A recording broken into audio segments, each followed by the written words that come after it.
Shalom, selamat malam semuanya. Selamat datang kembali dalam kita Bible Study Katolik Faithline ID dan juga Paroki Redemptor Mundi Surabaya. Dan sangat malam ini kita akan bersama-sama membahas tentang bacaan Minggu ke-17 minggu depan, ya hari Minggu depan. Izinkan saya untuk share screen sebentar. Iya.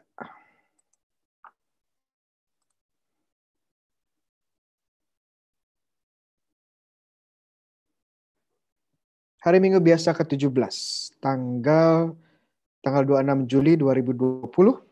Dan bacaan-bacaannya akan diambil bacaan pertama dari Raja-Raja, Kitab Raja-Raja pertama, bab 3, 5, 7, sampai 12. Bacaan kedua dari surat Rasul Paulus ke umat atau jemaat di Roma, bab 8, 28, 30. Dan juga untuk Injil kita pada hari ini adalah Matius 13, 44 sampai 52. Iya. Mari kita mulai acara malam hari ini, program malam hari ini dengan doa, ya, dengan doa. Dalam nama Bapa dan Putra dan Roh Kudus, amin.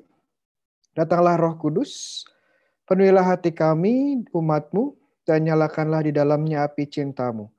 Utuslah Roh-Mu dan semuanya akan dijadikan lagi, dan Engkau akan memperbarui muka bumi. Dialah Engkau yang mengajar hati umat-Mu dengan terang Roh Kudus. Berilah kami dengan roh yang sama kebijaksanaan yang sejati dan sukacita selalu dalam penghiburannya. Demi Kristus Tuhan kami. Amin. Dalam Bapa dan Putra dan Roh Kudus. Amin.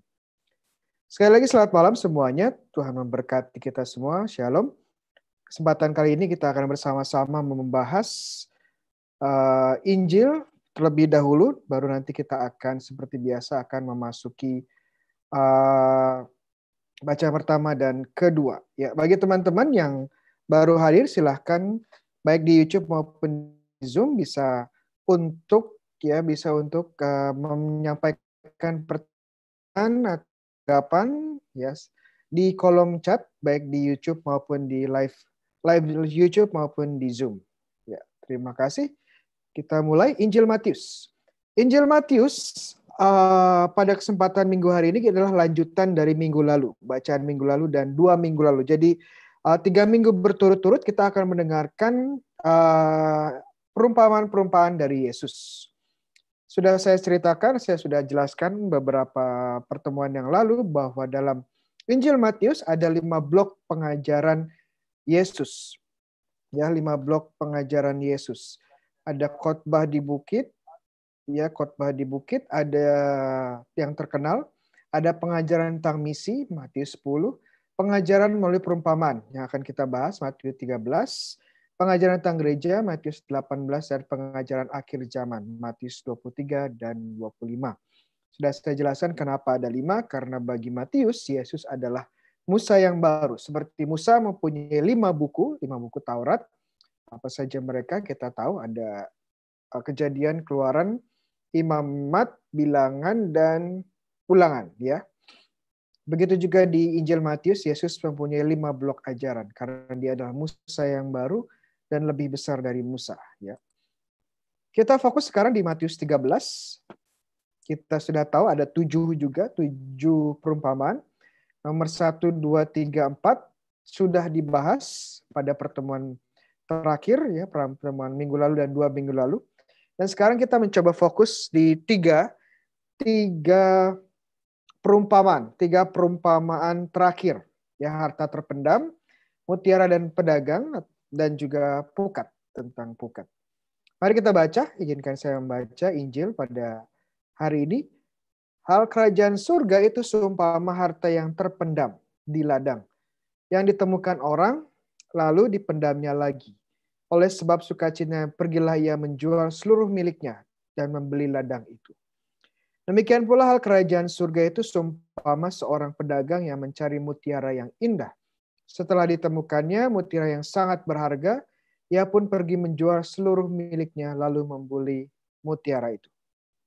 Demikian pula hal kerajaan surga itu seumpama pukat yang dilabuhkan di laut, lalu mengumpulkan berbagai jenis ikan.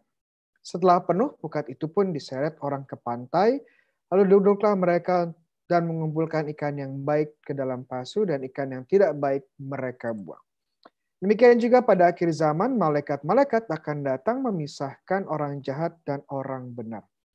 Lalu mencampakkan orang jahat ke dalam dapur api. Di sanalah akan terdapat ratapan dan keretakan gigi. Mengertilah kamu semuanya itu? Mereka menjawab, ya, kami mengerti. Maka berkatalah Yesus kepada mereka, karena itu setiap ahli Taurat yang menerima pelajaran dari hal kerajaan surga itu, seumpama tuan rumah yang mengeluarkan harta yang baru dan yang lama dari perbendaharaannya. Demikianlah sabda Tuhan. Ya, ada kesalahan teknis, nggak apa-apa. Mari kita, seperti yang sudah saya sampaikan dalam pembelajaran sebelumnya, Bible study sebelumnya, untuk perumpamaan adalah sebenarnya sebuah riddle, ya, sebuah teka-teki yang perlu dijawab, yang perlu dipecahkan oleh para pendengarnya. Untuk memecahkan teka-teki ini, perumpamaan ini, seorang harus melihat elemen-elemen yang tidak wajar. Elemen-elemen yang sebenarnya kalau didengarkan mengejutkan. Oke, sebenarnya mari kita coba mencari elemen-elemen yang tak terduga, yang mengejutkan dari perumpamaan-perumpamaan yang kita dengarkan tadi. Menemukan harta karun, ya, dan menemukan mutiara yang berharga tentunya sangat menggembirakan. Tetapi menjual segala sesuatu untuk mendapatkan harta dan mutiara sepertinya ada hal yang ceroboh dan bahkan bodoh, ya. Jadi konteksnya seperti apa? Kalau kita kembali ke zamannya Yesus, itu zaman yang susah, belum ada bank, ya, belum ada tempat penyimpanan safe house seperti itu, ya. Brankas besar belum ada. Jadi orang kaya di saat kondisi negara yang sedang perang atau wilayahnya diserang musuh, ada perampokan segala macam, hal yang akan dilakukan adalah mereka akan menyembunyikan harta tersebut. Ada di gua atau disimpan, dipendam di dalam tanah. Ini bagian wajar orang-orang zaman itu untuk menyembunyikan harta kekayaan mereka. Ya, karena belum ada bank. Nah, mungkin karena pemilik dari harta ini tidak bisa kembali dan mungkin sudah lama terpendam sehingga pemiliknya tidak ada, sudah wafat, sudah meninggal, sehingga harta itu ya di sana seterusnya.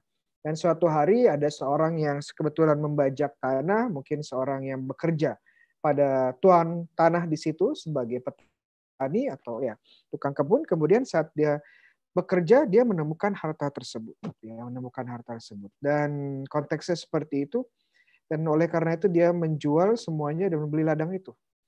Tapi permasalahannya adalah kalau kita dapat harta karun, apa yang kita lakukan?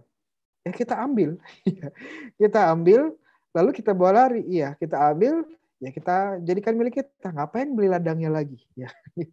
Jadi ini suatu yang sebenarnya agak janggal, ya. Kenapa dia harus repot-repot beli ladang? Ya kalau bisa diambil ya diambil. Nah kalau misalnya hartanya luar biasa banyak, ya baru di situ kita utak-atik akal sedikit, ya kita ambil sedikit hartanya, kemudian dengan uang yang ada kita beli ladangnya, ya sehingga lebih gampang untuk mengambil hartanya.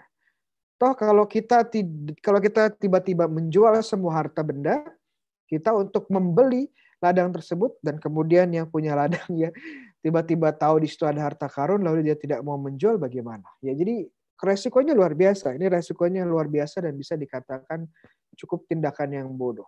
Nah, begitu juga dengan seorang pedagang yang membeli mutiara. Ya, seorang pedagang yang membeli mutiara. Kita tahu beberapa dari kita mungkin seorang businessman, ya, bisnis entrepreneur dan businessman, businesswoman, dan kita tahu bahwa untuk usaha kita butuh investasi, ya, dan ada investasi resiko rendah, low risk investment, tapi juga ada investasi yang cukup besar. Yang resiko yang cukup besar, tapi profitnya juga cukup besar. Ya, profitnya cukup besar. Dan kita tahu kalau kita mau untuk besar ya harus siap resiko. Tetapi kita juga tahu bahwa walaupun kita high risk investment, walaupun kita invest di yang resikonya besar, kita pasti tidak semuanya diinvestasikan. Kita masih perlu untuk sehari-hari. Kita masih perlu untuk menghidupi keluarga kita. Kita masih perlu seandainya investasi gagal, setidaknya masih ada simpanan. Itu rasionalnya itu. Ya, orang berbisnis, ya pasti kita teman-teman yang berbisnis juga pasti tahu itu. Tetapi ini pedagang saat melihat mutiara yang dicari-cari menjual semuanya, ya segala sesuatu dijual. Dia mau makan apa? Mutiaranya bisa dimakan. Ya, bagaimana setelah diambil, ternyata mutiaranya tidak bisa dijual lagi. Bagaimana? Ya, investasinya hancur lebur. Ya. Tapi inilah yang ingin ditunjukkan kepada para pendengar Tuhan Yesus, bahwa menemukan kerajaan Allah itu seperti menemukan sesuatu yang sangat-sangat berharga. Ya. Dan ini tidak bisa maupun ditipu untuk mencapai kerajaan surga, kerajaan Tuhan, ya kerajaan Allah. Kerajaan Allah sesuatu yang sangat berharga dan kita harus mencapainya, ya mencapainya dengan apa? Dengan memberikan semua yang kita miliki secara total, ya secara total harus diberikan kepada, ya diserahkan agar mendapatkan kerajaan Tuhan. Sebenarnya tema memberikan seluruhnya kepada Yesus, ini bukan tema baru di Injil Matius. Kalau kita kembali ke Injil Matius, teman-teman bisa lihat lagi pelajaran kita di Matius 10. Ya, Yesus berkata, jika kamu mengasihi orang tuamu, ayah ibumu lebih daripada aku, kamu tidak layak. Ya, tidak layak kepadaku, ya tidak layak untuk mendapatkan aku, untuk ikut aku, menjadi muridku tidak layak. Jadi Yesus bilang, kalau kamu ikut saya, semuanya harus ditinggalkan, semuanya harus diserahkan. Coba juga sekarang pesannya bahwa kerajaan Allah ini sangat luar biasa berharga. Dan untuk mendapatkannya kita harus menyerahkan semuanya. Nothing, all or nothing. For Jesus and for the kingdom. Ya. Menyerahkan semuanya atau tidak sama sekali. Dan ini yang menjadi pilihan. Kalau kita mau ikut Yesus, kita mau menjadi warga kerajaan Allah, ya, menjadi bagian dari kerajaan Allah, kita harus siap melepas semuanya. Ya. Menjadikan Yesus dan kerajaan Allah prioritas kita. Makanya ini bodoh di mata dunia. Ya, mata di dunia, ngapain investasi seperti itu? Ngapain menjual semua buat beli ladang? Ya. Ya, di mata dunia ini bodoh. Tapi ya ini konsekuensi kalau kita ingin ikut Yesus. Karena dia sangat berharga dan semua harus diberikan. Iya, begitu. Kita maju. Konteksnya seperti itu. Nah, perumpamaan tentang pukat mungkin tidak mengandung unsur yang mengejutkan. Tetapi adalah kesimpulan yang cocok untuk semua perumpamaan tentang Yesus. Jadi perumpamaan terakhir adalah tentang pukat. Dari 7 itu kemudian ditutup dengan perumpamaan tentang pukat. Ini adalah semacam penegasan dari perumpamaan tentang gandum dan ilalang. Jadi motifnya, temanya sama dengan perumpamaan gandum dan ilalang atau rumput liar. Kerajaan mengumpulkan semua jenis orang, namun pada hari terakhir kerajaan hanya mengakui mereka yang benar-benar baik. Jadi betul, di dalam kerajaan Allah ada berbagai jenis ikan. Berbagai jenis orang. Ada orang yang baik sekali, ada orang yang ya sedang-sedang saja, ada orang yang ya sebenarnya jahat, ya orang yang tidak mau bertobat tapi tetap menjadi bagian dari gereja, dan kita hidup bersama-sama. Dan sudah saya jelaskan minggu lalu, Tuhan mengizinkan hal ini terjadi demi kebaikan kita semua. Demi kebaikan kita yang mengikuti Yesus.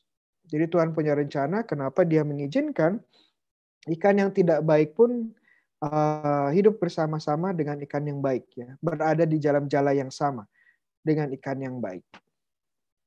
Iya. Saya tidak akan berlama-lama di situ. Ada satu hal yang ingin dibahas. Kemudian untuk menutup semua rangkaian pengajaran melalui perumpamaan, Tuhan Yesus bertanya kepada para rasul, Mengertikah kamu semuanya itu? Mereka menjawab, ya kami mengerti. Ya, ini luar biasa. Kenapa kalau kita perhatikan, sebelumnya waktu perumpamaan pertama ya tentang empat jenis tanah atau perumpamaan gandum dan ilang, para rasul bingung. Mereka tidak mengerti sebenarnya Yesus ngomong apa sih. Yesus ngomong apa. Tetapi sekarang waktu mereka ditanya apakah kamu mengerti, jawabnya ya kami mengerti. Jadi sepertinya para murid sudah mulai terbiasa dengan ajaran Yesus menggunakan perumpamaan. Yang pertama, tidak mengerti, kemudian tanya Yesus maknanya. Kedua, tidak mengerti, tanya lagi Yesus. Ya, dan ketiga mereka mulai mengerti dan para rasul pun melihat ternyata polanya seperti itu. Ternyata maksudnya seperti itu.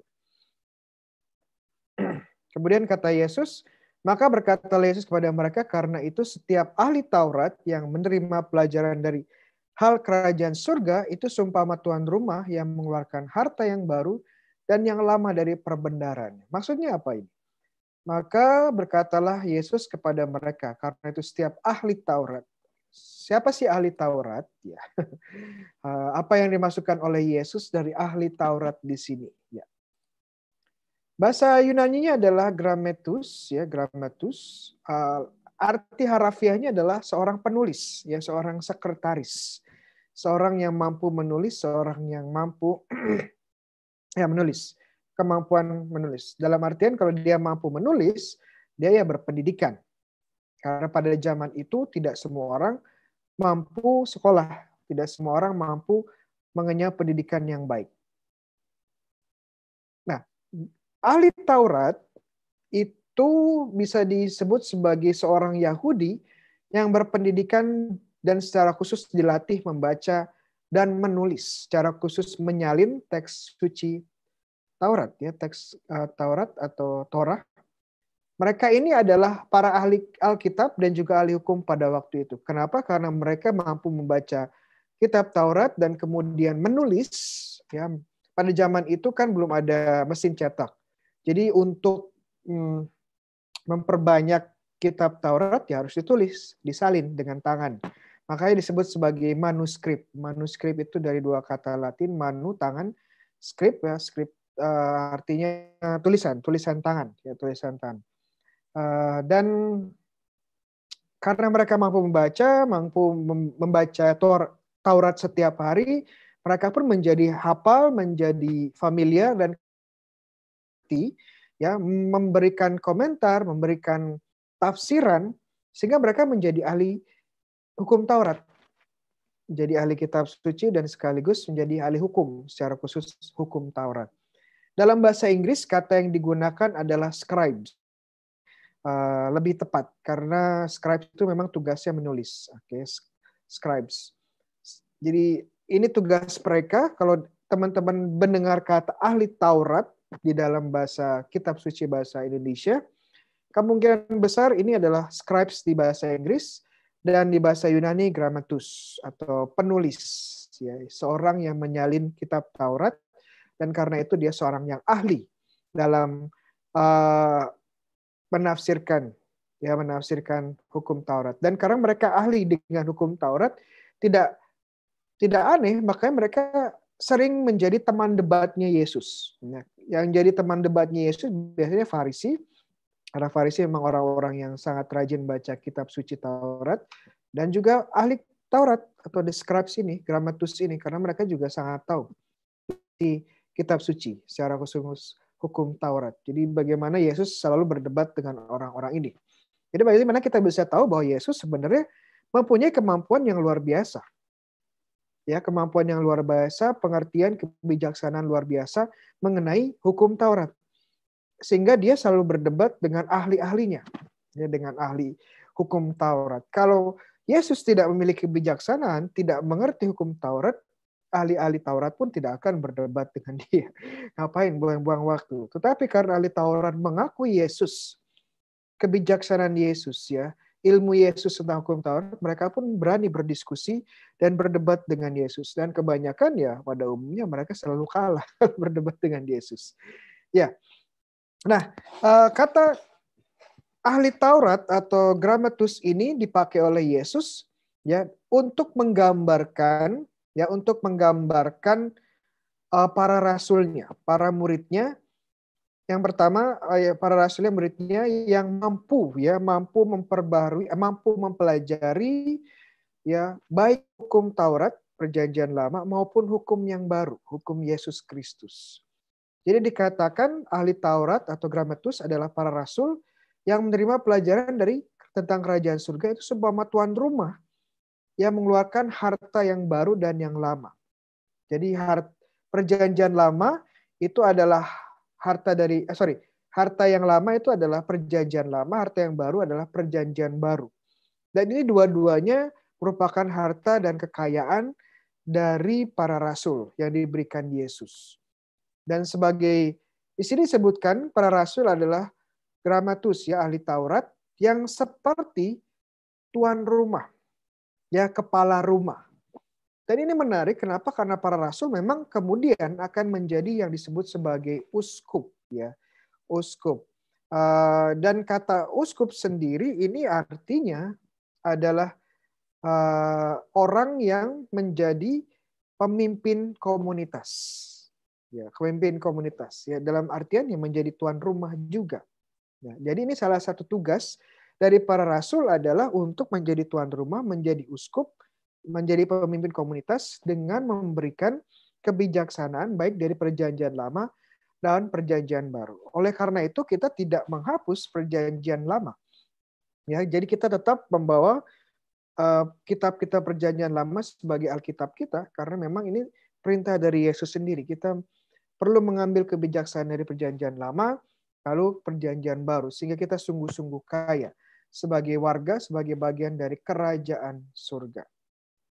Jadi kalau nggak saya uskup ya itu artinya overseer ya, overseer, seseorang yang mensupervise, yang mengawasi dan memimpin komunitas ya, episkopus bahasa Yunani-nya.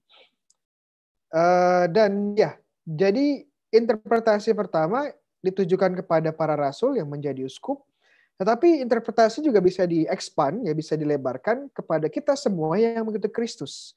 Mengikuti Kristus kita juga harus dalam hal ini kita harus rajin belajar tentang firman Tuhan, ya. Dan firman Tuhan baik dari Perjanjian Lama maupun Perjanjian Baru. Sehingga kita dapat menggali harta yang berlimpah dari dari kitab suci, dari sabda Allah. Ini menarik kalau kita gabungkan tadi dengan perumpamaan tentang harta yang terpendam dan juga mutiara yang berharga. Kemudian Yesus sekarang di bagian penutupannya ini dia menyebutkan harta yang terpendam, ya harta yang baru dan yang lama dari perbendaharaan. Mungkin kita bisa membuat koneksi bahwa sebenarnya dalam perumpamaan harta terpendam dan mutiara, Yesus juga berbicara tentang sabda Allah. Ya, sabda Allah. Jadi seorang yang menemukan sabda Allah harus siap meninggalkan segalanya. Ya, menjual semuanya demi sabda Allah. Ya, mungkin dari kita ada yang bertanya, Romo, bagaimana kita bisa sebagai seorang awam ya bisa meninggalkan semuanya untuk belajar sabda Allah ya. Meninggalkan semuanya untuk mengikuti Yesus, meninggalkan semuanya untuk mendapatkan kerajaan Allah. Tidak seperti Romo yang membuat kaul kekal ketaatan, kemiskinan dan kemurahan, yang meninggalkan semuanya untuk ikut Yesus.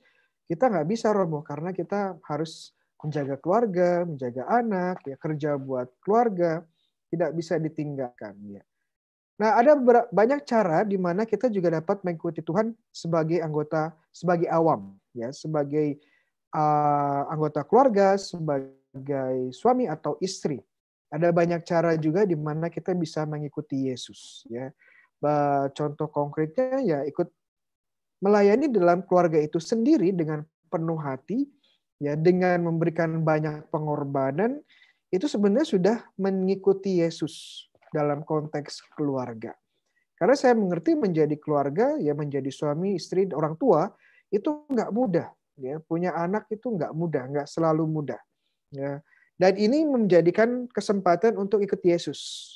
Kalau kita berikan pengorbanan kita, karya kita, memberikan kerja kita kepada Tuhan, kita persembahkan kepada Tuhan, ini pun menjadi jalan kita untuk mendapatkan mutiara yang paling berharga, untuk mendapatkan harta yang terpendam.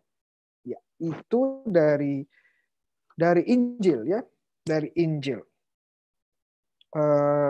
So far ada pertanyaan? Saya cek dulu. Iya. Iya, belum ada. Tidak apa-apa. Nanti kalau teman-teman ada pertanyaan, silakan pertanyaan atau tanggapan, ya, atau komentar yang lain, nggak apa-apa, silakan ditulis. Oke, ada dari Gracilyn Angela. Halo Mo, saya Gracilyn mau tanya, berarti tidak semua golongan Farisi adalah ahli Taurat ya? Karena mereka spesialis. Tulis, oke, paham banget sama hukum Taurat. Terima kasih Romo. Baik, Tuhan berkati. Iya, untuk ahli Taurat tidak semua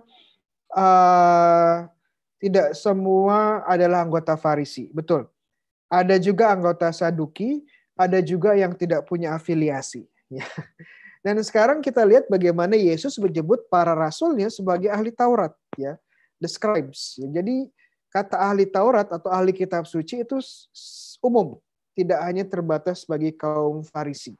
Ya, kaum Farisi itu siapa? Kaum Farisi adalah golongan gerakan keagamaan, gerakan religius di dalam agama Yahudi pada abad pertama, yang kebanyakan anggotanya adalah awam. Orang-orang awam yang sangat saleh, yang mencoba menghidupi hukum Taurat dalam konteks komunitas dan keluarga mereka. Sebisa mungkin mereka tahir, ya. Sebisa mungkin mereka tidak bersentuhan dengan hal-hal najis setiap hari. Ini orang-orang Farisi yang hidupnya saleh, ya. Jadi mereka sebenarnya orang-orang saleh, orang-orang yang selalu menaati hukum Tuhan. Ya, kadang-kadang kelewat batas, dan kelewat batasnya karena mereka menjadi sombong dengan kesalehan mereka, ya, jadi angkuh, sehingga mereka merasa paling benar, yang lain salah, yang lain nggak selamat, seperti itu. Jadi hati-hati juga, karena kita semua yang saleh, ya, yang rajin ke gereja, rajin belajar kitab suci, ya, rajin misa, ini bisa terkena godaan ini, kesombongan rohani, sama seperti para Farisi. Jadi hati-hati juga teman-teman. Ya, terima kasih. Terima kasih, Angela. Oke, sedikit trivia. Ini bagaimana para ahli kitab suci, ahli Taurat, ya, mereka yang menyalin kitab suci melakukan aktivitas mereka. Biasanya mereka ada komunitasnya, dan mereka punya waktu bersama untuk menulis bersama-sama, ya, menulis bersama-sama hukum Taurat, ya.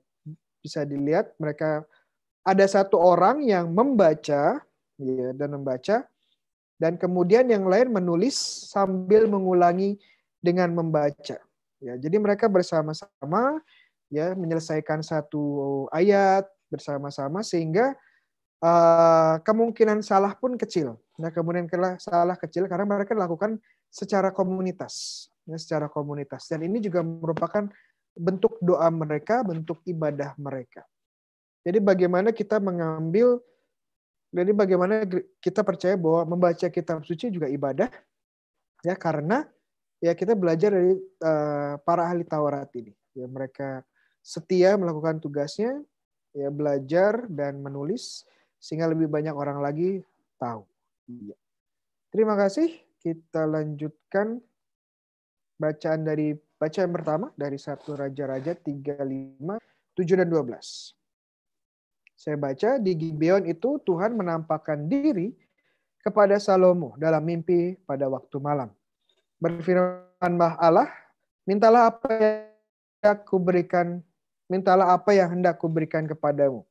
Maka sekarang ya Tuhan, Allahku, Engkaulah yang mengangkat hamba-Mu ini menjadi raja menggantikan Daud ayahku. Sekalipun aku masih sangat muda dan belum berpengalaman, demikianlah hamba-Mu itu berada di tengah-tengah umat yang Kau pilih. Suatu umat yang besar yang tidak terhitung dan tidak terkira. Maka berikanlah kepada hamba-Mu ini hati yang faham, menimbang perkara untuk menghakimi umat-Mu dengan dapat antara yang baik dan yang jahat. Sebab siapa yang sanggup menghakimi umat-Mu yang sangat besar ini. Lalu adalah baik di mata Tuhan bahwa Salomo meminta hal yang demikian. Jadi berfirmanlah Allah kepadanya, oleh karena engkau telah meminta hal yang demikian dan tidak meminta umur panjang, atau kekayaan, atau nyawa musuhmu, melainkan pengertian untuk memutuskan hukum, maka sesungguhnya aku melakukan sesuai dengan permintaanmu. Sesungguhnya aku memberikan kepadamu hati yang penuh hikmat dan pengertian, sehingga sebelum engkau tidak ada seorang pun seperti engkau, dan sudah engkau tak akan bangkit seorang pun seperti engkau. Ya, cerita tentang Raja Salomo yang baru diangkat. Lalu Tuhan menampakkan diri, mau minta apa? Ya. Salomo sebagai simbol dan teladan orang bijaksana.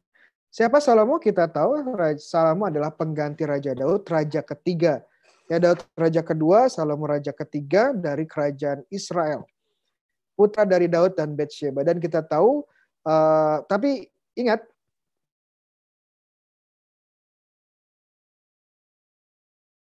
terjadi perzinahan, meninggal, ya. Jadi Salomo ini anak sah, ya, karena sudah di dalam konteks pernikahan antara Daud dan Batsheba. Dan waktu diberikan beberapa pilihan, Salomo memilih kebijaksanaan daripada yang lain. Dan ini adalah pilihan terbalik. Kalau kita perhatikan, kalau seandainya teman-teman suatu hari Tuhan menampakkan diri dan Tuhan berkata, apa yang kamu inginkan? Kira-kira apa ya? Meminta uang, meminta sukses, meminta kecantikan, ya, meminta lebih ganteng lagi, ya, meminta talenta supaya bisa musik, supaya jago main bola, semacam mungkin ya. Tetapi lihat Salomo, ya, saat ditanya, dia minta hati, sebuah hati yang dapat memahami, ya, mana yang baik dan benar, sehingga dia bisa memutuskan perkara bagi bangsa Israel. Dan ini menyenangkan hati Tuhan. Kemudian Tuhan menyebutkan beberapa contoh yang bisa diminta. Contohnya kekayaan, contohnya umur panjang, contohnya nyawa atau hidup dari musuhnya Salomo. Tapi kalau kita bandingkan, ya, yang disebutkan opsi-opsi lain yang disebutkan Tuhan sebenarnya adalah opsi-opsi yang bisa dikatakan selfish, ya,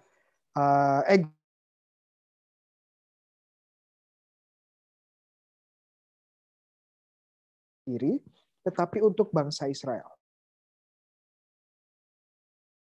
Menyenangkan hati Tuhan.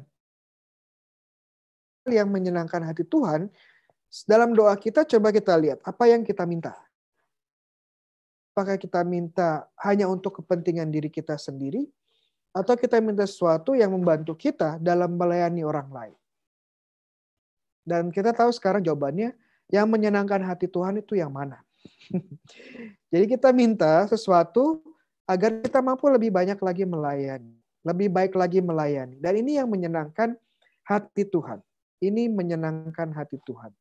Dan Tuhan pasti akan memberikan.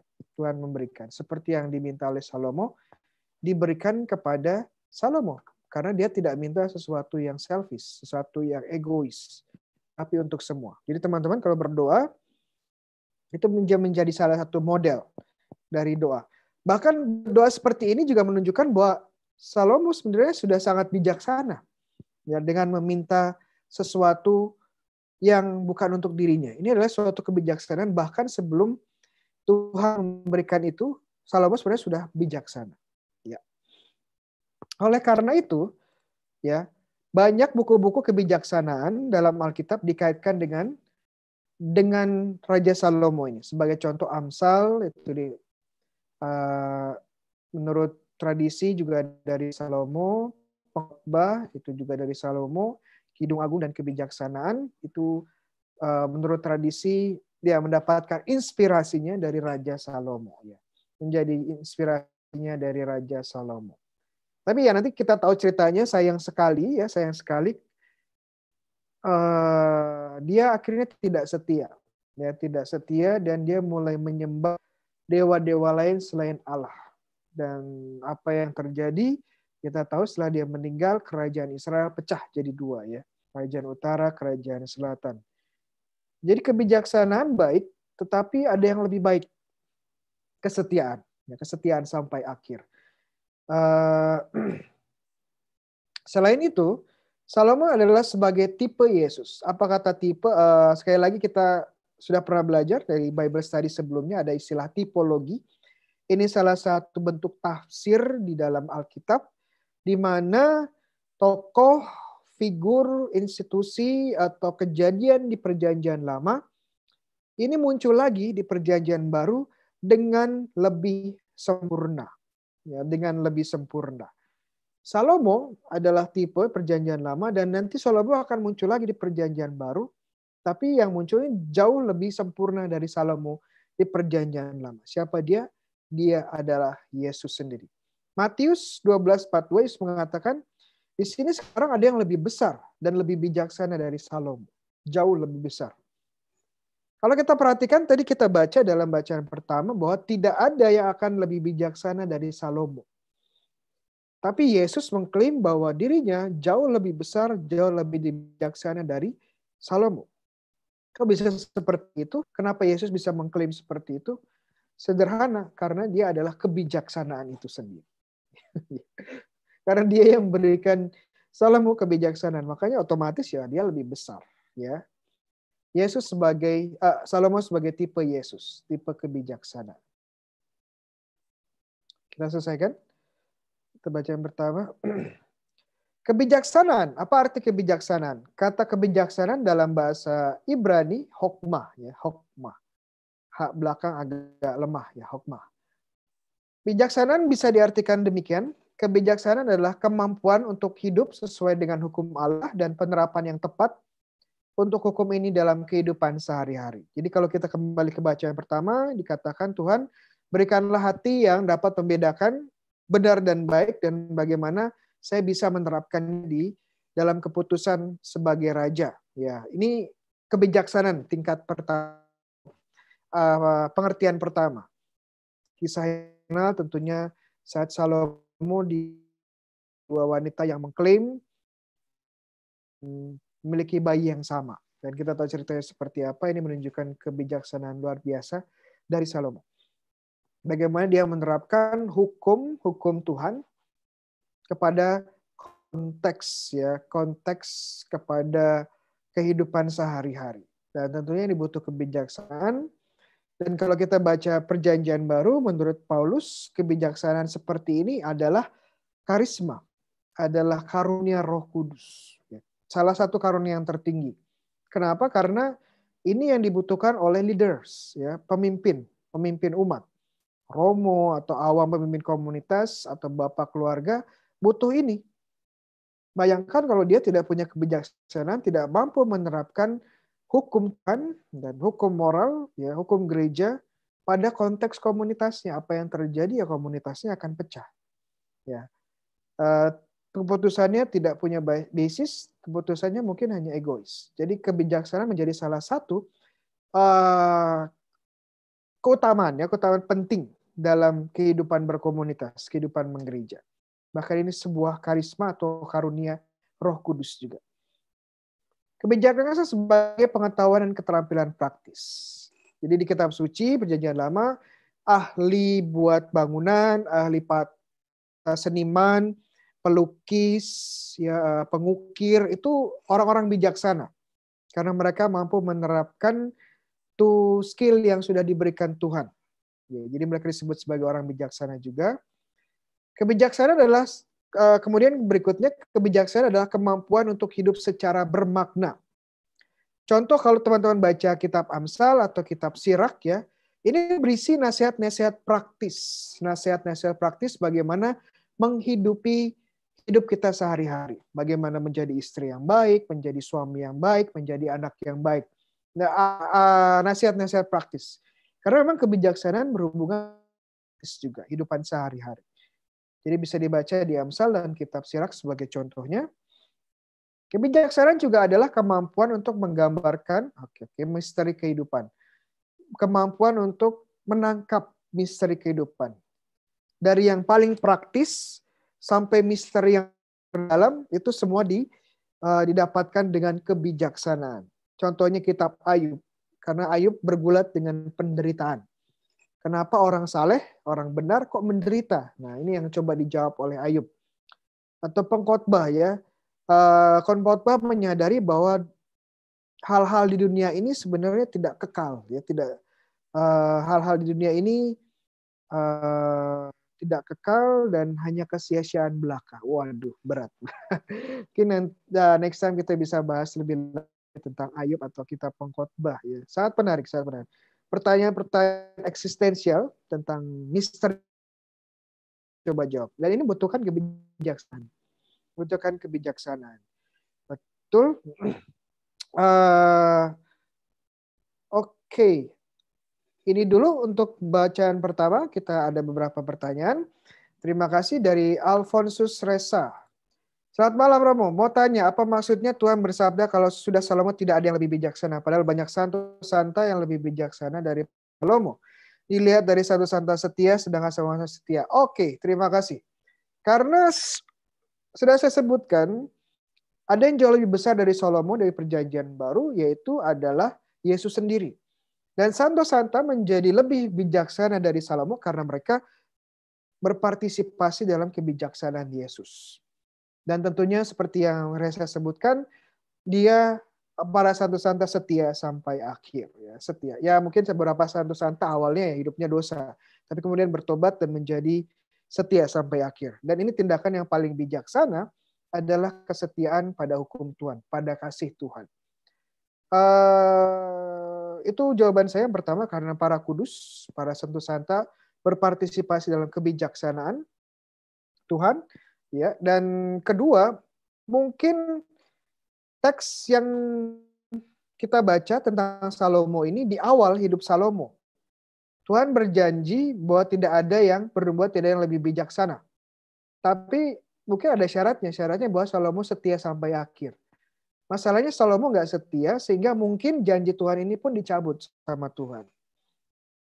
Karena memang ada momen-momen di mana Tuhan akan mengambil janjinya kalau kita tidak setia. Ya. Kesetiaan menjadi penting untuk mendapatkan berkat. Kalau kita baca hukum Taurat, ya kitab Ulangan sebagai contoh, kalau kita setia akan diberkati, kalau tidak akan bisa kita lihat. Kamu sepertinya awalnya setia, makanya dia diberkati dengan kebijaksanaan, tapi kemudian seiring berjalannya waktu, dia tidak setia dan dia pun mendapatkan hukumannya. Ya, salah satunya ya kebijaksanaannya diambil. Begitu. Oke. Apakah karunia dari Elisa Evanti? Terima kasih. Pertanyaannya bagus. Apakah karunia kebijaksanaan sama dengan karunia hikmat? Ya, karunia hikmat. Ya,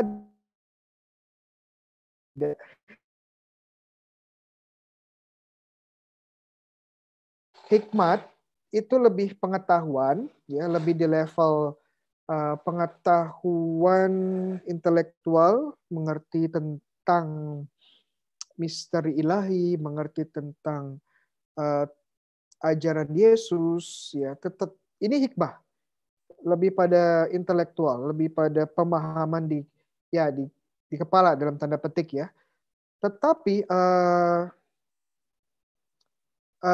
ada kebijaksanaan bisa dalam level hikmah, tetapi juga bisa dalam level penerapan, ya, dalam level penerapan, sehingga hikmah bisa dikatakan sama dengan kebijaksanaan, tapi kebijaksanaan bisa diartikan lebih luas lagi, ya, lebih luas lagi. Ya, itu semoga mengerti sedikit. Oke. Oke, udah ada beberapa pertanyaan di atas, saya lupa. Saya coba jawab dari Elisa Evanti lagi. Sebaiknya dalam pelayanan kita fokus di satu bidang saja atau boleh di beberapa bidang? Bagaimana kita yakin kalau pelayanan yang kita tekuni itu sudah berkenan buat Tuhan? Karena terkadang ada kegelisahan jangan-jangan tanpa kita sadari glory. Terima kasih Romo. Saya tidak bisa menjawab untuk apakah 1, 2, atau 3. Kalau memang, tapi sebagai awam kita punya prioritas ya, ada prioritas pelayanan. Pelayanan utama dan pertama kalau sudah menikah ya pelayanan di keluarga. Jangan sampai lebih banyak waktu di gereja, di komunitas, tapi tidak bisa membawa ke surga anak-anaknya. Nah ini menurut saya perlu ada prioritas dalam pelayanan. Kalau keluarga ya, kalau hidup menikah dan berkeluarga ya pelayanan pertama di keluarga. Kasih tugas kita membawa suami atau istri kita ke kerajaan Tuhan, begitu juga anak-anak kita. Itu tugas paling pertama. Dan kemudian baru kita masih diberikan waktu dan talenta oleh Tuhan, baru kemudian kita pelayanan di tempat lain, di gereja, di komunitas. Iya. Kalau punya talenta banyak, punya waktu banyak, ya why not ya? Ya why not? Lebih dari 1, lebih dari 2, gak masalah. Kemudian beda lagi dengan topik bagaimana supaya tidak sombong ya kita harus sadari terus. Ini saya melakukan ini kenapa? Ya, jadi perlu self examination secara terus menerus. Perlu di pemeriksaan batin secara terus menerus dalam doa-doa kita, dalam perenungan kita. Kenapa saya melakukan ini? Kenapa saya melakukan pelayanan? Saya mencari diri saya sendiri atau sungguh melayani Tuhan? Jadi itu ke dalam, jadi perlu diolah terus, betul. Tapi kalau memang punya ada kesempatan dan memang bisa melayani lebih banyak, kenapa enggak ya?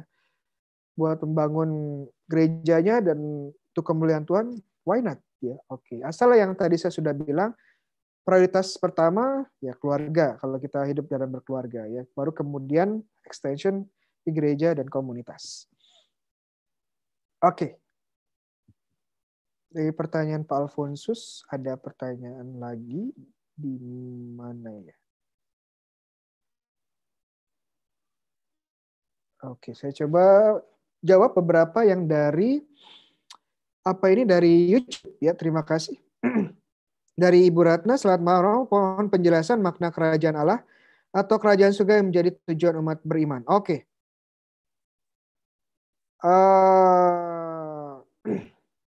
Ya. Kerajaan surga, kalau teman-teman ikut studi kitab suci yang minggu lalu, kerajaan surga atau kerajaan Allah, itu ada hubungannya dengan kerajaan yang dibawa Yesus. Jadi konteksnya seperti ini, kalau kita kembali ke zamannya Yesus, orang-orang Israel ini dalam penjajahan Roma, ya dalam penjajahan bangsa Roma. Dan mereka hidupnya menderita, hidupnya ya sengsara, dan mereka mendambakan seseorang yang akan membawa pembebasan dari tentara Roma, dari kerajaan Roma, dan juga memulihkan kejayaan Israel. Seperti di zaman Raja Daud, di mana kerajaan Israel mencapai puncaknya, ya kerajaan Raja Daud. Dan mereka orang-orang Israel pada zaman ini abad pertama menantikan seorang Mesias. Ya, kata Mesias adalah orang yang diurapi, ya, orang yang diurapi. Dan kata yang diurapi dalam perjanjian lama ini bisa 3 hal. Bisa raja seperti Raja Daud diurapi oleh Nabi Samuel, bisa imam seperti Harun diurapi oleh Musa. Nah, seperti Nabi ya, seperti Elisa yang diurapi oleh Elia. Tetapi kata Mesias lebih tepat, lebih yang dinantikan oleh bangsa Israel ya secara khusus ya seorang raja seperti Raja Daud. Jadi mereka menantikan seorang raja seperti Raja Daud. Dan Yesus kita tahu adalah Mesias. Kristus dan Mesias itu sama ya, artinya yang diurapi. Dia adalah raja. Dan karena dia raja, dia mempunyai kerajaannya. Jadi Yesus sebagai raja tentunya membawa kerajaan. Dan inilah kerajaan surga. Kerajaan yang dibawanya. Nah, makanya Yesus menjelaskan kerajaan surga ini dengan perumpamaan. Jadi kalau kita perhatikan dari dari minggu lalu, minggu ini dan minggu lalu, 2 minggu lalu dan sekarang pembahasannya ya perumpamaan tentang kerajaan surga. Yesus mencoba menjelaskan kerajaan surganya itu seperti apa. Dan kerajaan surganya adalah hal yang tidak terduga. Hal-hal yang tidak terduga.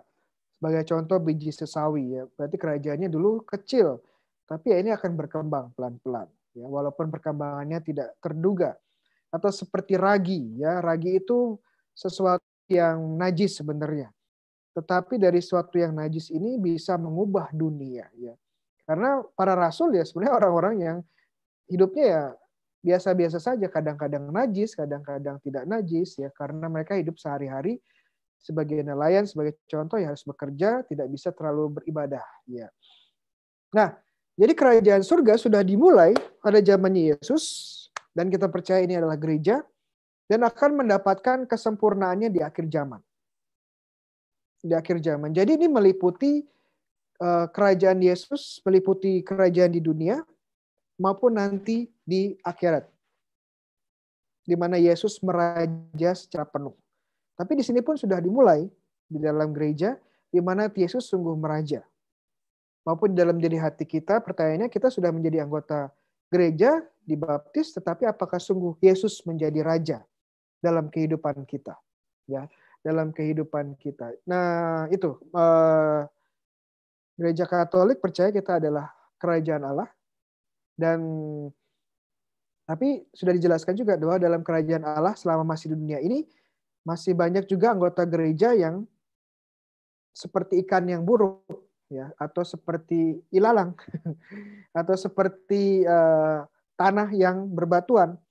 Jadi memang gereja sebagai kerajaan Allah seperti yang Yesus katakan memang nggak sempurna selama masih di dunia ini. Masih ada banyak orang-orang jahatnya, banyak yang tidak setia ya. Dari paus, kardinal, uskup, romo sampai awam ada yang jahat juga, ya ada yang tidak setia juga. Tapi ya banyak juga yang setia ya, para kudus sebagai contoh. Dan Tuhan mengizinkan hal ini terjadi. Ya, Tuhan mengizinkan hal ini terjadi karena Dia ingin orang-orang yang Dia kasih juga berkembang, menjadi instrumen Allah untuk mendisiplinkan, memberikan anak-anaknya. Itu sudah saya bahas. Kalau mau lihat lagi bisa dicek video minggu lalu ya. Terima kasih Ibu Ratna. Oke, mungkin ke depan tuh secara pendek ya, penjelasan pendek tentang kerajaan Allah. Oke, Ibu Maria Francisca, Romo bahas kitab pengkhotbah.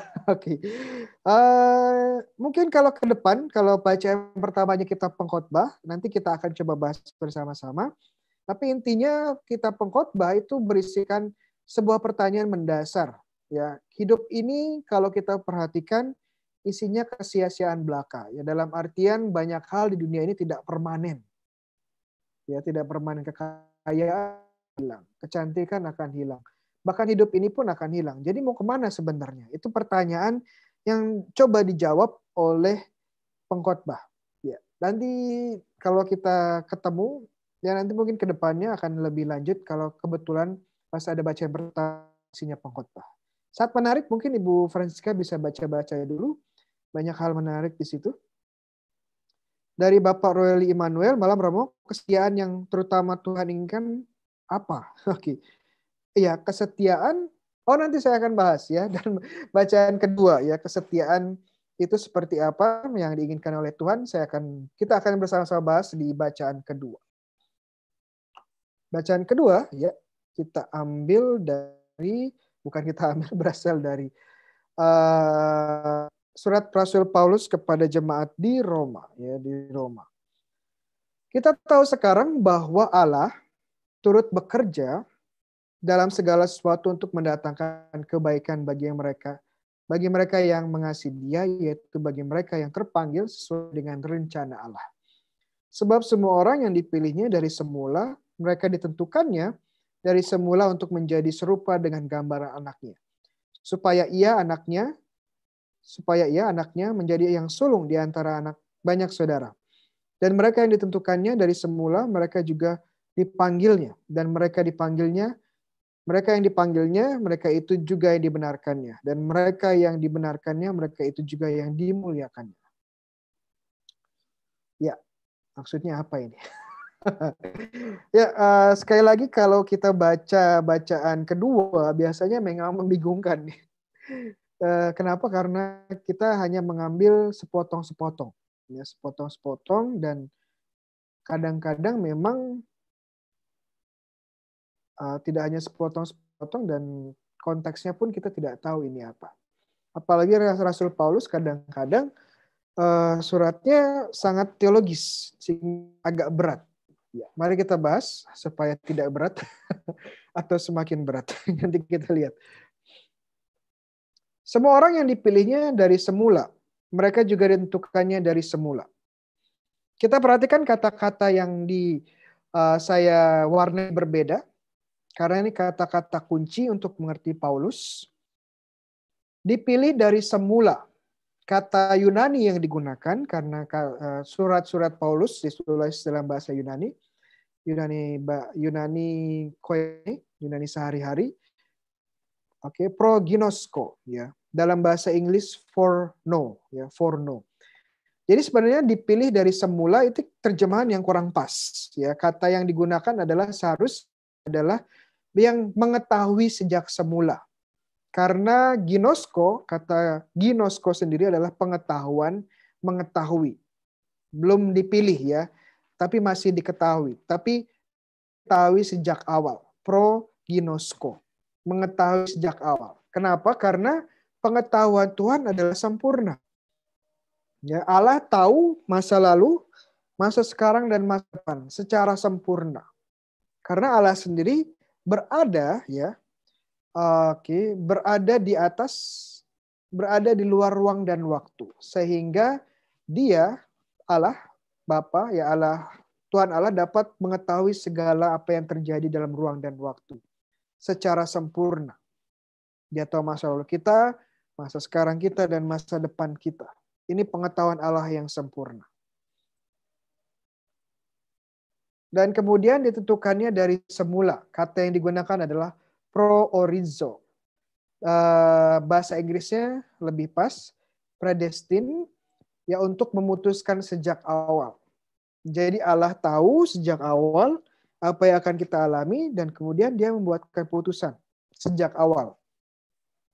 Ya, karena Tuhan memang, ya, berkehendak seperti yang Dia kehendaki. Ya, Dia sejak awal Dia tahu, dan Dia pun sudah memutuskan nasib kita sejak awal. Nah, ini yang menjadi topik pembahasan pada malam ini, yang sebenarnya sangat menarik, tentang takdir dan kebebasan. Jika Tuhan sudah tahu segalanya, termasuk masa depan kita, ya, apakah kita berarti tidak memiliki kebebasan yang nyata? Toh Dia sudah tahu apa yang akan terjadi kepada kita, jadi seolah-olah, ya, tidak ada kebebasan. Ya, kita hanya apa yang terjadi, ya, terjadilah. Ya. Yang terjadi, ya, terjadilah. Makanya ada tokoh reformasi, ya, menjadi kontemporer yang jadi Martin Luther mengatakan, si Johannes Calvin mengatakan, Tuhan tahu dan mengendalikan segalanya. Dan kebebasan itu sebenarnya tidak ada. Ya, tidak nyata. Jadi Tuhan pun sudah mengetahui sejak awal siapa yang masuk neraka. Ya sudah, Dia putuskan, ya, dia masuk neraka. Jadi bagi Johannes Calvin, John Calvin, bahkan Tuhan pun memutuskan siapa-siapa saja yang masuk neraka. Ya, yang masuk neraka. Tetapi ini, pemikiran seperti ini sangat-sangat tidak bertentangan dengan kebenaran bahwa Tuhan itu kasih. Ya. 1 Yohanes bab 4 ayat 8, Allah itu kasih. Tapi kalau Allah itu kasih, kenapa Dia memutuskan seseorang masuk neraka? Berarti Dia jahat dong, karena Dia sudah memutuskan seseorang untuk masuk neraka. Ya, karena Tuhan sendiri yang menyebabkan orang tersebut masuk neraka. Katanya Tuhan itu kasih.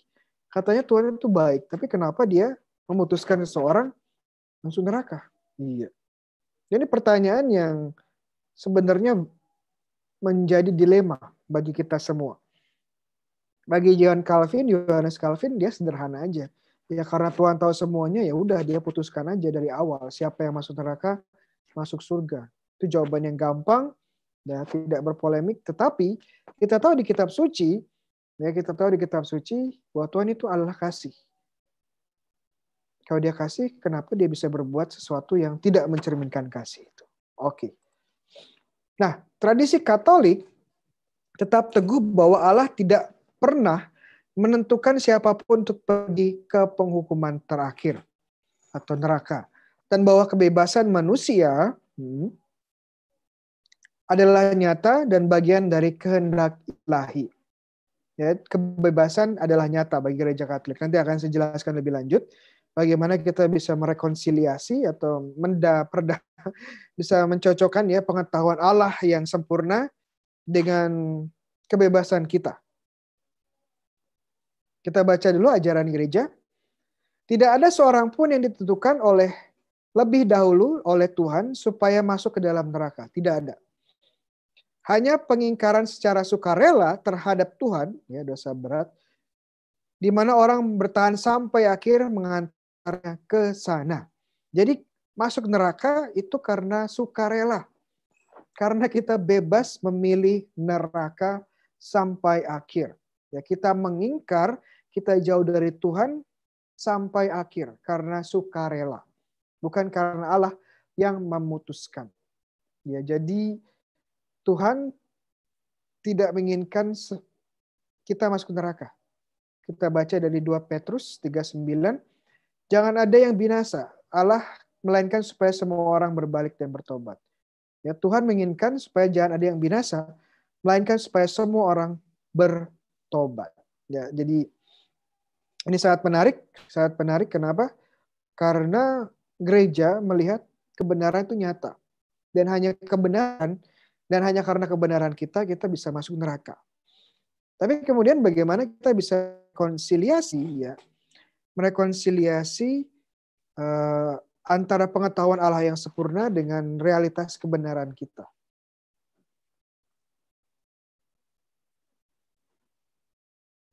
Pertama kita selesaikan dulu kebebasan itu nyata dalam Alkitab.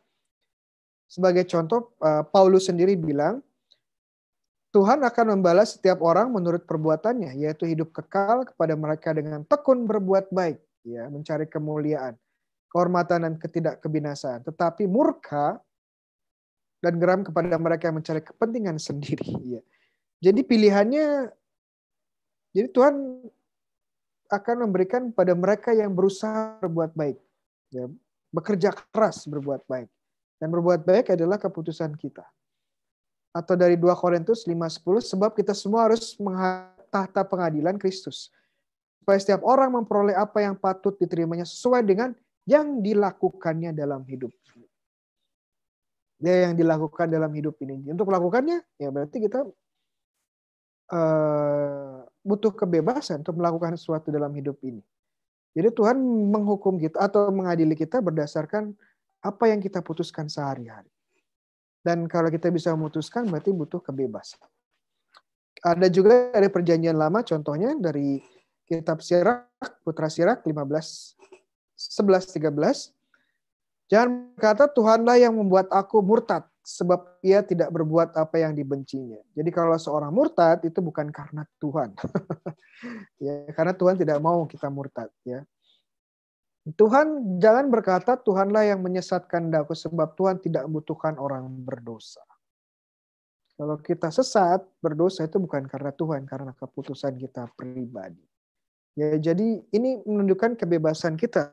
Bahwa kitab suci pun berbicara tentang kebebasan kita sebagai yang real, ya, sebagai yang benar. Jadi bagaimana kita bisa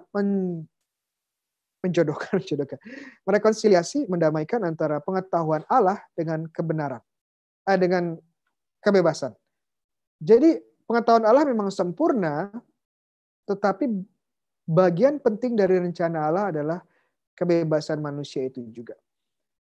Karena pengetahuan Allah, walaupun dia tahu, ya, akhir kita akan seperti apa, bukan berarti dia akan pengetahuannya ini akan mempengaruhi atau akan menyebabkan kita bertindak sesuatu. Contoh konkret, saya berada di atas gedung, contohnya gedung ya di apartemen contohnya ya. Kemudian saya lihat ke bawah lalu lintas, ya ada lalu lintas. Dan kemudian saya lihat ada dua mobil yang akan bertabrakan. Ya.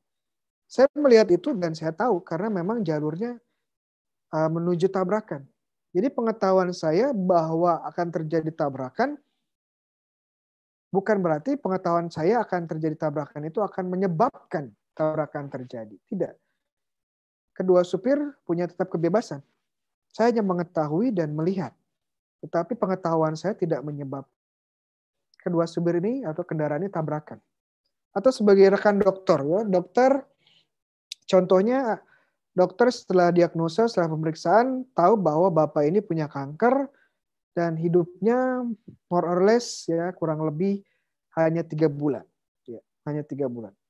Pengetahuan saya dokter bahwa bapak ini sakit dan bapak ini akan kurang lebih hidupnya 3 bulan lagi, bukan yang menjadi penyebab bapak ini meninggal. Pengetahuan tentang kematian dari bapak ini bukan berarti dia akan menyebabkan bapak ini meninggal atau wafat. Jadi dibedakan antara pengetahuan dan kehendak. Ya, ini suatu hal yang dua hal berbeda. Ya mungkin Tuhan tahu segalanya, tapi kebebasan kita tetap utuh, tetap sempurna. Ya, tetap sempurna. Dan ini tidak bertentangan dua-duanya. Nah, mungkin ada yang bertanya kalau Tuhan tahu seseorang masuk neraka, kenapa dia masih menciptakan orang tersebut? Kenapa Tuhan masih menciptakan orang tersebut? Ya, ini masih sebuah misteri yang besar. Kenapa Tuhan masih mengizinkan menciptakan seseorang dan kemudian dia tahu orang tersebut akan masuk neraka? Mungkin jawabannya karena kalau seseorang masuk neraka itu jauh lebih baik daripada orang itu musnah, kembali ke ketiadaan. Atau lebih baik bagi dia ada daripada tidak ada sama sekali. Ya mungkin di neraka menderita, tetapi selama dia masih ada, ya masih eksis, ya, existence, dia masih menjadi objek kasih dari Tuhan. Ini mungkin salah satu jawaban yang bisa diberikan. Ya kenapa Tuhan masih mengizinkan, Tuhan masih menciptakan jika dia tahu seorang akhirnya memutuskan ya dengan kebebasannya masuk neraka. Karena Tuhan tetap mengasihi dia, bahkan di neraka sekalipun. Itu jawaban yang bisa diberikan, tapi ini masih misteri, jadi kalau teman-teman sudah masuk surga, bisa tanya Tuhan sendiri, kenapa seperti itu. Oke. Kita lanjutkan keselamatan sebagai pembenaran. Ya, pembenaran sebagai keselamatan lebih tepatnya. Dan mereka yang ditentukannya dari semula, mereka itu juga dipanggilnya, dan mereka dipanggilnya, mereka itu juga dibenarkan. Dan mereka dibenarkan, mereka juga dimuliakan. Kata yang dipanggil, memanggil itu kaleo, ya, dipanggil Tuhan. Jadi panggilan pertama, kadang-kadang kalau kita dengar kata panggilan, itu panggilan jadi romo, atau jadi suster, atau jadi menikah ya, atau hidup berkeluarga. Tetapi sebenarnya ada panggilan yang lebih dasar lagi. Kalau kita lihat Paulus ya, panggilan universal untuk pembenaran dan kekudusan. Kita semua dipanggil untuk dibenarkan, dijadikan anak-anak Tuhan, dikuduskan, diselamatkan. Nah itu panggilan pertama dan utama, mendasar bahwa kita semua dipanggil untuk selamat. Baru kemudian di atasnya bisa jadi romo, bisa jadi suster, jadi awam. Tahap kedua, level pertama adalah kita semua dipanggil untuk selamat. Perhatikan, kata yang digunakan adalah dipanggil. Ya, kan digunakan oleh dipanggil. Tuhan kita dipanggil untuk selamat. Kita sudah ditentukan untuk selamat. Tidak, kata yang digunakan adalah dipanggil. Jadi mengartikan, mengandaikan bahwa ada kebebasan. Ya, ada kebebasan. Karena kalau dipanggil kita bisa nolak dong. Iya. Jadi panggilan untuk keselamatan pun bisa kita tolak. Kenapa? Karena ini mengasumsikan bahwa ada kebebasan dari setiap manusia. Itu. Dan pembenaran ya, membenarkan. Kata yang digunakan adalah dikaio ya. Membenarkan apa artinya? Konteks aslinya adalah dalam pengadilan. Ya, jika seorang berdosa atau seorang yang bersalah dibenarkan atau dinyatakan benar, makanya disebut pembenaran. Bahasa Inggrisnya justified, being righteous ya. Seorang yang sebenarnya salah tetapi dinyatakan benar. Nah, itu disebut pembenaran. Nah, konteksnya seperti itu, kemudian Paulus mengaplikasikannya dalam pengadilan di depan Tuhan. Di mata Tuhan kita semua bersalah. Semua berdosa, layak mendapatkan neraka. Tetapi ya kita mendapatkan pembenaran dari Tuhan Yesus Kristus, ya, mendapatkan pembenaran melalui darah dan salibnya dan kebangkitannya. Ini teologi Paulus, kita dibenarkan oleh Kristus sehingga kita bisa kembali, ya. Nanti saya lebih terangkan. Lalu bedanya apa? Teori pembenaran, ajaran pembenaran antara Katolik dan Protestan. Kita memiliki pemahaman yang berbeda tentang pembenaran. Kalau kita kembali kepada Martin Luther, ya, yang hanya dengan iman kita dinyatakan sebagai yang benar, ya, doktrin imputasi, bukan amputasi, tapi imputation, ya, imputatio, ya, bukan amputasi, tetapi ya, imputasi, ya, sedikit berbeda. Dalam artian begini, ya, jadi kita berdosa, kita salah, kita layak mendapatkan neraka, tetapi darah Kristus, ya, kesucian Kristus, kekudusan Kristus, kasih Kristus diberikan kepada kita sehingga kita diselimuti, ya, diselubungi, dipakaikan pakaian kebenaran, dipakaikan pakaian kekudusan. Sehingga saat pengadilan apa yang dilihat Tuhan itu bukan dosa-dosa kita, tetapi Yesus sendiri. Sehingga kita dikatakan sebagai orang benar. Iya. Contoh konkretnya adalah kenapa kayak seperti ini? Karena kita, menurut Martin Luther, kita semua karena dosa sudah sangat korup, ya, sudah sangat hancur kodratnya, tidak bisa diselamatkan lagi, hancur. Dan Tuhan menyelamatkannya bagaimana? Ya, dengan menyelubungi kita, menyelubungi kita dengan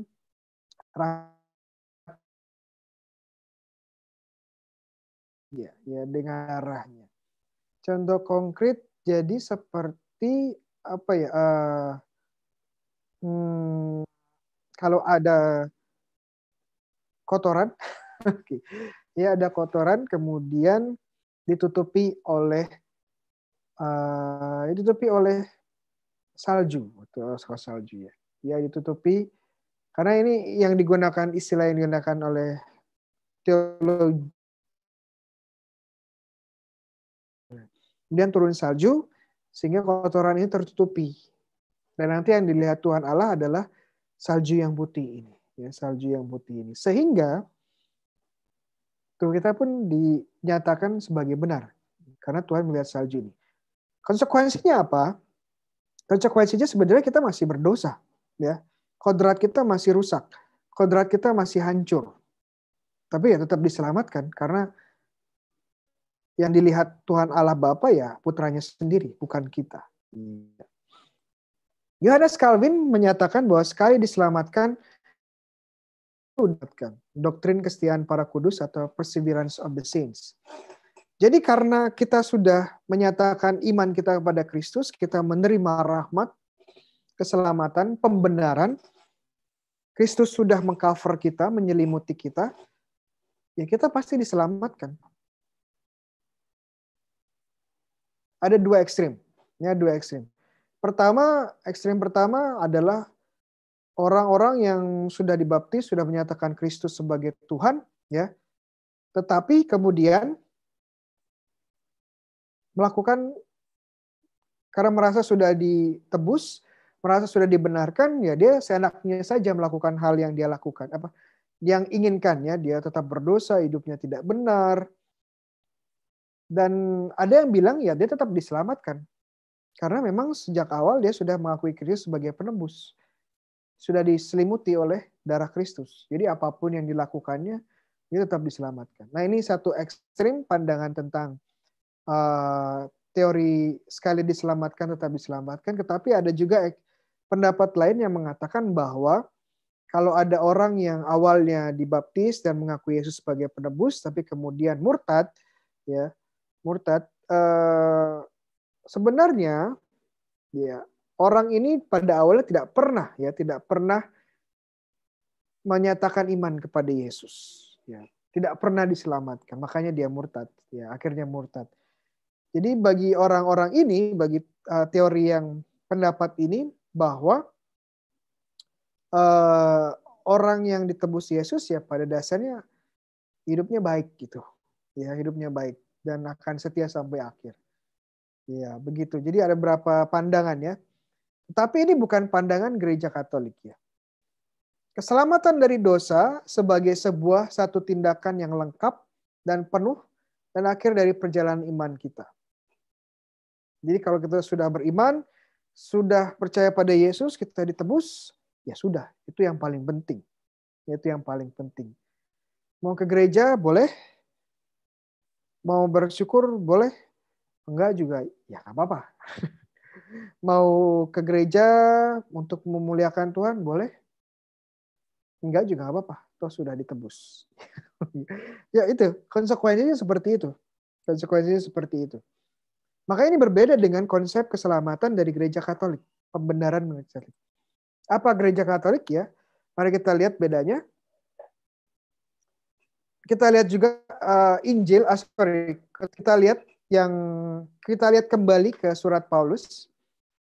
Semua orang yang dipilihnya dari semula mereka ditentukannya dari semula untuk menjadi serupa dengan gambaran anaknya.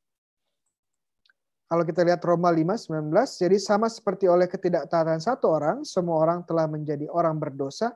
Demikian pula oleh ketaatan satu orang, semua orang menjadi orang benar.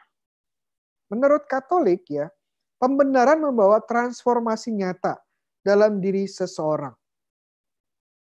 Jadi ya tubuh kita memang rusak, kodrat kita memang berdosa, kita lemah karena dosa, tetapi tidak total hancur ya.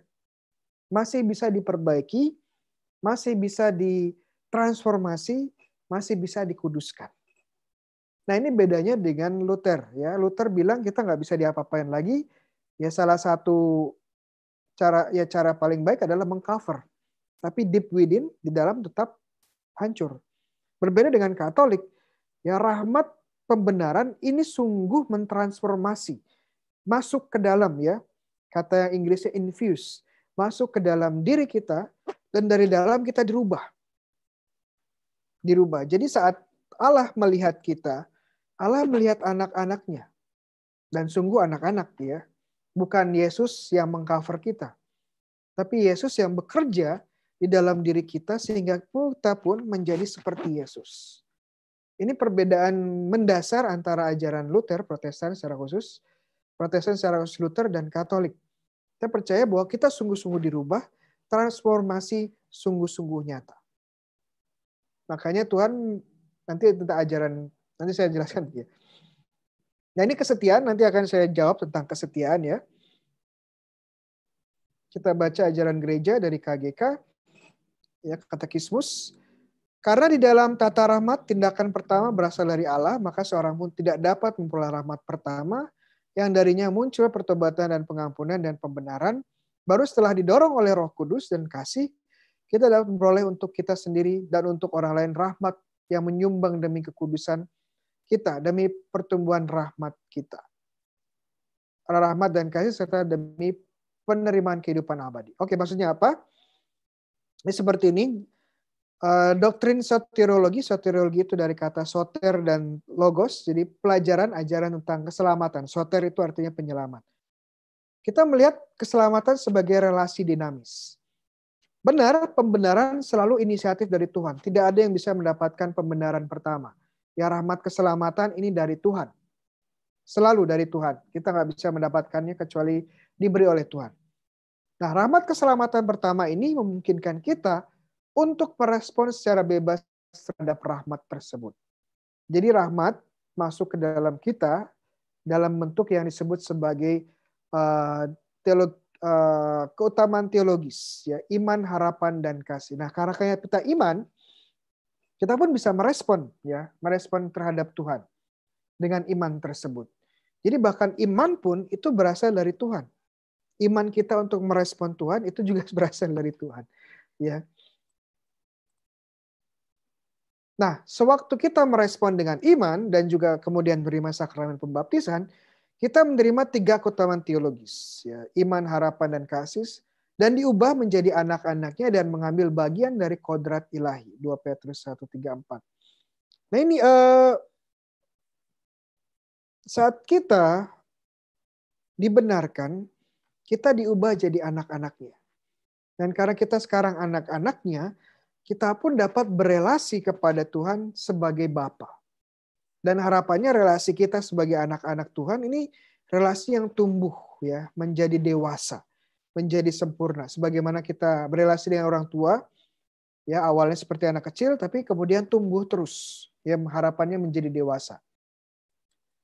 Pembenaran juga suatu yang berlangsung dan relasi dinamis dengan Allah. Pengudusan atau pertumbuhan dalam kekudusan. Jadi kita melihat relasi yang dinamis yang terus bertumbuh, ya, menuju Tuhan.